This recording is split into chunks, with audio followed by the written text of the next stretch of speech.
मत्स्य व्यवसाय विभागाने पंचनामे करून भोई समाजाला नुकसान भरपाई द्यावी, प्रहार जनशक्ती पक्षाची मागणी। जिल्ह्यातील शेतकऱ्यांसह मच्छीमार भोई समाजाचे सुद्धा अतिवृष्टीमुळे अतोनात नुकसान झाले आहे। भोई समाजाने तलावामध्ये बीज संगोपन केले, ते संपूर्ण मासे पावसामुळे वाहून गेले। त्यामुळे मत्स्य व्यवसाय विभागाने पंचनामे करून भोई समाजाला आर्थिक मदत द्यावी, अशी मागणी जिल्हाधिकाऱ्यांना दिलेल्या निवेदनात प्रहार जनशक्ती पक्षाने केली आहे। मत्स्य व्यवसायाला शेतीचा दर्जा देण्यात आला, परंतु शेतीच्या सुविधा लागू करण्यात आलेल्या नाहीत। त्या सर्व सुविधा मत्स्य व्यवसायाला लागू कराव्या। तसेच तलाव, धरण, शेततळे यांचे पंचनामे करून शेतकऱ्यांचे झालेले नुकसान भरपाई म्हणून प्रति हेक्टरी 50,000 रुपये शेतकऱ्यांना देण्यात यावे।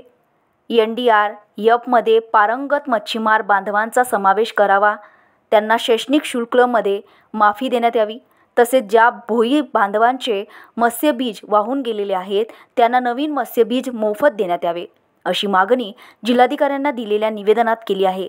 निवेदन देतेवेळी प्रहार जनशक्ती पक्षाचे महाराष्ट्र प्रदेश सचिव नंदकिशोर कुईटे, महानगर प्रमुख बंटी रामटेके, जिल्हाध्यक्ष वसु महाराज, शेषराव धुळे, नंदू वानखडे, कुणाल खंडारे, नितीन शिरभाते, अनिल रामटेके आदी उपस्थित होते।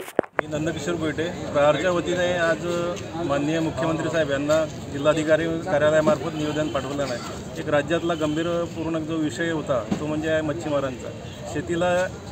शेतीप्रमाणे मत्स्य व्यवसायाला दर्जा देण्यात आला, परंतु ज्या पूरक सुविधा आहेत त्या अजूनपर्यंत शासनाने लागू नाही केल्या।